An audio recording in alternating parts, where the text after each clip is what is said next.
Hi అండి, అందరూ ఎలా ఉన్నారు? బాగున్నారా? నేను కూడా చాలా బాగున్నాను. Welcome back to my channel home is on and passion. నేను మీ సుధా. సో ఫ్రెండ్స్, ఈరోజు అయితే నేను నా తొలి కార్తీక సోమవారం పూజ వ్లాగ్ని మీతో షేర్ చేస్తాను అనమాట. ఇంక ఇది వచ్చేసి ఎర్లీ మార్నింగ్. ముందు రోజు నేను మా ఇంట్లో మాపు ఇవన్నీ పెట్టేసుకున్నాను కదా. ఇంకా సోమవారం రోజు మార్నింగ్ లేచిన తర్వాత గుమ్మం అట్లాగా బయట వాకిలి ఇవన్నీ కడిగి ఇట్లా ముగ్గులు అయితే పెట్టేసుకున్నాను. చూసారు కదా, ఇక్కడ చిన్న చినుకులు అయితే పడుతూ ఉన్నాయి కదా. ఇంకా తుఫాన్ అయితే రాజమండ్రి సైడ్ చాలా తక్కువే ఉందండి. చుట్టుపక్కల అయితే కాసంత వర్షాలు అయితే ఎక్కువగా ఉన్నాయి, కానీ రాజమండ్రిలో అయితే చాలా సేఫ్ అనమాట. మనం తీసుకున్న ప్రికాషన్స్ అట్లా గవర్నమెంట్ అలర్ట్ ఇవన్నీ కూడా కలిసి మనమైతే చాలా సేఫ్గా ఈ తుఫాన్ నుంచి అయితే బయటపడ్డాం అని చెప్పేసి నాకు అనిపించింది. ఇంట్లో ఉన్నంత వరకు అయితే మాకైతే ఏమీ తెలియలేదు బయట ఎట్లా ఉంది, ఏమేం జరుగుతుంది ఇవన్నీ కూడా. కానీ మా వారు డిపార్ట్మెంట్ గురించి అన్నీ ఎప్పటికప్పుడు నాకు బయట ఏం జరుగుతుంది ఇవన్నీ కూడా నాకు న్యూస్ చెప్తూనే ఉన్నారనమాట. సో ఏదేమైనా మనం తీసుకున్న జాగ్రత్తల వల్ల అయితే మనం ఇప్పుడైతే సేఫ్గా ఈ తుఫాన్ నుంచి అయితే బయటకు వచ్చాము. ఇప్పుడైతే హైదరాబాద్లో బాగా వర్షాలు పడుతున్నాయి కదా ఇక్కడ. సో ఇక్కడైతే నేను బ్లింకెట్లో మార్నింగే పూజకు కావాల్సినవన్నీ కూడా ఆవు నెయ్యి కానీ అట్లాగే పువ్వులు, కొబ్బరికాయ ఇవన్నీ కూడా నేను ఆరబెట్టుకున్నాను అనమాట. సో అవైతే వచ్చేసినాయి. ఇక్కడైతే పూజ అయితే స్టార్ట్ చేసేసాను. ఇంకా పిల్లలకైతే మండే, ట్యూస్డే, వెన్స్డే ఈ 3 రోజులు హాలిడేస్ ఇచ్చారు కదా ఈ తుఫాను ప్రభావం వల్ల అయితేను. సో మా పాప అయితే ఇంట్లోనే ఉందన్నమాట.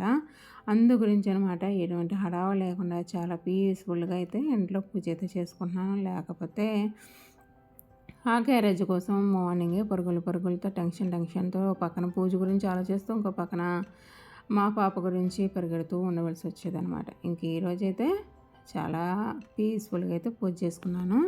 ఇంక మీరు కార్తీక మాసం ఎలా చేసుకుంటున్నారు చెప్పండి. ఇంకా ఉపవాసం ఉంటున్నారా, తలస్నానం చేస్తున్నారా, ఇవన్నీ చేస్తున్నారా చెప్పండి. నేనైతే ముఖ్యమైన డేస్లో మాత్రమే నేను ఉపవాసాలు కానీ పూజలు కానీ చేసుకుంటున్నాను. అంటే సోమవారాలు చేసుకుంటాను, క్షీరాబ్ది, ద్వాదశి అట్లాగే పౌర్ణమి ఇటువంటివన్నీ కూడా స్పెషల్ అకేషన్స్ అయితే చేసుకుంటూ ఉంటాను అనమాట. మిగిలిన రోజు యాజ్ యూజువల్ మామూలుగానే ఉంటున్నాను. అట్లాగే రోజు తలస్నానాలు, ఈ దీపం పెట్టాలి, ఆ దీపం పెట్టాలి, ఇంకా రకరకాల న్యూస్లు అయితే మనం టీవీ కానీ యూట్యూబ్లో కానీ చూస్తూ ఉంటే ఇంకా మనకు ప్రశాంతంగా ఇంకా పూజ ఏం చేయగలుగుతాం చెప్పండి. సో అవన్నీ పక్కన పెట్టేసి నాకు తెలిసినవి, నా వాళ్ళు చెప్పినవి, మా పెద్దవాళ్ళు చెప్పినవి అట్లాగే నేను చేయగలిగాను, నేను ప్రశాంతంగా పూజ చేసుకోగలిగాను అని చెప్పేసి అనుకున్నదే నేను ఫాలో అవుతూ ఉన్నాను అనమాట. సో ప్రజెంట్ సిచ్యువేషన్ బట్టే కదా మనం ఏదైనా సరే చేయాలి. సో సింపుల్గా మా డౌట్స్ అన్నీ పక్కన పెట్టండి. ఉపవాసాల గురించి, చల్లనీళ్ళ స్నానాల గురించి, దీపాల గురించి ఇవన్నీ కూడా పక్కన పెట్టేసి మన ఆరోగ్యం గురించి, మన గురించి ఆలోచించండి. సో బలవంతంగా యూట్యూబ్లో చెప్తున్నారు కదా అని ప్రతి దాన్ని మనం ఫాలో అవ్వడం కరెక్ట్ కాదు. నియమాల కన్నా భక్తి, శ్రద్ధ ఇవన్నీ కూడా ఇంపార్టెంట్ కదా, అది ఒకటి ఫాలో అవుతే చాలన్నమాట. సో అర్థమైంది కదండి నేనేం చెప్తున్నాను. కాబట్టి డౌట్స్ దగ్గర మన భక్తిని మాత్రం అస్సలు ఆపేయకండి. ఇంకెక్కడైతే నేను ఆ రోజైతే హెన్నా పెట్టుకొని అయితే తలస్నానం చేశాను అనమాట. అదే చూపిస్తున్నాను. చూసారు కదా ఎంత స్మూత్గా కనిపిస్తుంది హెయిర్ అయితేను.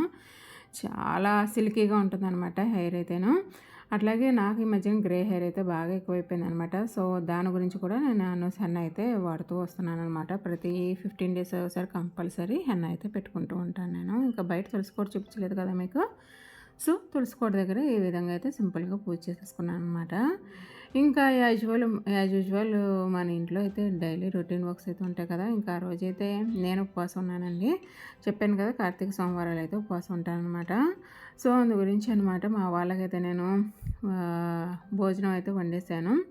వాళ్ళకి, మా పాపకి, మా వారికైతే అన్నం ఇంకా బెండకాయ పులుసు చేశాను అనమాట ఆ రోజు వచ్చి. ఇంకా ఇంట్లో పనులు అయితే మనకు ఉంటాయి కదా, ఏ పూటకప్పుడు చేసుకోవాలి కాబట్టి తప్పదు. కాబట్టి ఇంకా అలా కూర్చున్నా సరే మనకి ఈ చలికాలం, వర్షాకాలం ఏమనిపిస్తుందంటే చాలా బద్ధకంగా ఉంటుంది కదా బాడీ అయితేనే. సో అలా ఉండకూడదని చెప్పేసి నేను ఇంకా లేచి మళ్ళీ కొంతసేపు మా పాప దగ్గర నుంచి వచ్చి బయటికి ఇప్పుడైతే పనులు అయితే చేసుకుంటూ ఉన్నాను అనమాట. ఒక పక్క వర్షం పడుతుంటే ఇంకో పక్క నుంచి అయితే నెమ్మదిగా చలి కూడా అందుకుందండి. బాగా ఫ్రీజ్ అయిపోతాయి అనమాట. కాళ్ళు చేతులు అయితే అసలు కింద కాళ్ళు పెట్టాలన్నా కూడా భయంగా ఉంటుంది, అంత చల్లగా ఉంటుంది అనమాట కింద ఫ్లోర్ అయితేను. సో ఇంకా ముడుచుకు కూర్చుంటే పనులు అయితే అవ్వవు అని చెప్పేసి ఇంకా ఎట్లాగనమాట ఇంకా వంటగదిలోకి వచ్చేసాను. ఇంకా ముందు రోజు నేను కిరాణా అయితే కొన్ని తెచ్చుకున్నాను కదా, అవన్నీ కూడా ఇక్కడ ఎక్కడొక్కడ పెట్టుకుంటున్నాను. ఇక్కడైతే జాపత్రి, ఇంకా అనాస పువ్వు, అదే స్టార్ ఆనియన్స్, అని ఏదో అంటారు కదా సంథింగ్ అనాస పువ్వు అనమాట. అవి 2 కూడా ఇంట్లో పలావ్ సామాన్లో లేవు. సో, అందు గురించి అవి 2 కూడా తెచ్చుకున్నాను. ఇంకా పెసరపప్పు అనమాట. ఇంక ఇప్పుడైతే మనకి దేవాలయాల్లోకైతేని అలా గుడికి వెళ్తాము. ఇంక ఇంట్లో కూడా నైవేద్యం కింద పెడతా ఉంటాం కాబట్టి బియ్య పిండి ఇంకా పెసరపప్పు ఇవన్నీ చాలా అవసరం కాబట్టి అవి కూడా తీసుకుని ఇంట్లో పెట్టుకున్నాను అనమాట. సో, ఇంక ఇక్కడ ఇందులో కొంతంత అనాస పువ్వు, ఈ జాపత్రి 2 కూడాని ఎప్పుడు కూడా నేను డైలీ యూజ్ చేయడానికి ఒక పక్కన జార్‌లో వేసి పెట్టుకుంటూ ఉంటాను నేను. ఎప్పుడైనా పలావ్ చేయడానికి. వాటిలో కొన్ని వేసి మిగతాదంతా కూడా ఫ్రిడ్జ్‌లో ప్రిజర్వ్ చేసేస్తూ ఉన్నాననమాట. ఈ బాక్సులన్నీ కూడా స్పైసెస్ అనేవి ఉంటాయనమాట. పొళ్ళు ఇంకా ఇలాంటివన్నమాట. పలావ్ సామాను ఇవన్నీ కూడా పెడుతూ ఉంటాను నేను. ఇది మాత్రం ఫ్రిడ్జ్‌లోనే ఉంటుందండి. అంటే ఎన్ని రోజులైనా సరే అవి చక్కగా ఫ్రెష్‌గా ఉంటాయి. ఆ స్మెల్ గానీ, ఆ ఫ్లేవర్ గానీ పోకుండా. ఇంక చెప్పాను కదా! ఇక్కడ ఈరోజైతే బెండకాయ పులుసు, రైస్ మా వారికి, మా పాపకి పెట్టేసి ఇంక పక్కన పెట్టేసాననమాట. సో, ఇవన్నీ కూడా ఇట్లా అనమాట. పనులన్నీ ఇలా చేసుకుంటూ ఉన్నాను. ఇంక ఉపవాసం ఉన్నాను కదా! సో, ఎందుకో కాస్తంత లోగా ఉన్నట్టుగా అనిపించిందనమాట నాకైతేను. ఇంకా ఇక్కడికైతే బయటకైతే వచ్చేసాను. ఇంకా మనకు వర్షం వచ్చినా, ఏమొచ్చినా సరే ఇంట్లో బట్టలు మాత్రం అట్లా స్టాక్ పడిపోతూ ఉంటాయి కదా! మన ఇంట్లో ఉంచుకోలేం, బయట ఉంచుకోలేం వర్షాకాలంలో బట్టలైతేను. ఇంకా మా వారి బట్టలు అట్లాగే కొన్ని కర్టెన్స్ అయితే ఉన్నాయన్నమాట. సో, అవన్నీ కూడా వాష్ చేసేసి ఇట్లా గుమ్మంలోనే తోడ మీద ఆరబెట్టేసుకున్నాను. ఇంకా గాలికైనా ఆరతాయని చెప్పేసి. ఏం చేస్తాం చెప్పండి? ఆ బట్టలు చూస్తూ ఉంటే మనమైతే ఉండలేం కదా అట్లాగే. సో, అందు గురించి అనమాట. ఇంకా ఆ రోజైతే ఇట్లా గుమ్మలోనే బట్టలు ఆరబెట్టేసాను. ఎంత గాలో ఇంకా తుఫాను గురించి అయితేను. గాలి అయితే ఎక్కువగా ఉంది మాకు వర్షం కంటేను. సో, ఆ 3 రోజులు కూడా వర్షానికైతే మాకంత అనిపించలేదు. గాలి మాత్రం బాగా వేసిందనమాట. ఇక్కడ మీకు కనిపిస్తూ ఉంది కదా! చెట్లు ఇవన్నీ కూడా అట్లా ఎగురుతూ కనిపిస్తూ ఉన్నాయి కదా! పిల్లలైతే మాత్రం చాలా ఫుల్ హ్యాపీగా ఉన్నారనమాట. ఈ 3 రోజులు కూడా మంచిగా హాలిడేస్ వచ్చారు కాబట్టి మంచిగా చిల్ అయ్యారు వాళ్ళైతేను. మా అమ్మాయి కూడా అంతేనమాట. హ్యాపీగా ఇంట్లోనే తనకు నచ్చిన క్రాఫ్ట్స్ ఇవన్నీ చేసుకుంటూ, పక్కన చదువుకుంటూ మంచిగా ఎంజాయ్ చేసింది ఈ 3 డేస్ అయితేను. వర్షం అంటేనే అంతే కదా! పిల్లలకి తెలియని హ్యాపీనెస్ అనేది తీసుకొస్తూ ఉంటుంది. మంచి భలే హ్యాపీగా ఉల్లాసంగా ఉన్నారనమాట. ఇంకా చెట్లు చూస్తుంటే ఇంకా అనిపిస్తుంది కదా! భలే డ్యాన్స్ చేస్తున్నట్లుగా అనిపిస్తూ ఉన్నది కదా! ఇంకా ఇక్కడ మేడపైకి అయితే వచ్చేసాను. సంపెంగ పూలు అయితే కోసుకోవడానికైతేను. ఇంకా మాకు వర్షం వచ్చిందంటే పెద్ద ఇబ్బంది ఏంటంటే పైన మొత్తం వాటర్ అంతా కూడా స్టాక్ పడిపోతూ ఉంటుంది జాజి పూల మొక్క వల్ల. సో, అక్కడున్న కింద మొత్తం చెత్త ఆకులు ఇవన్నీ కూడా తీసి కిందకైతే వచ్చేసాను. సో, ఇంక ఇది వచ్చేసి ఈవినింగ్ అనమాట. ఇంక ఈవినింగ్ ఇంకా ఇంట్లో పూజ చేసుకోవాలి. అట్లా బయటకి వెళ్ళాలి గుడికి అని చెప్పేసి అనుకున్నాను. కానీ బయట చినుకులు అయితే ఎక్కువైపోయింది అనమాట. ఇంక ఈ లోపల చూద్దాం గుడికి వెళ్దాంలే అని చెప్పేసి ఇంక ఇక్కడ బయట తులసికోట దగ్గర అయితే దీపం పెట్టేసుకున్నాను అనమాట.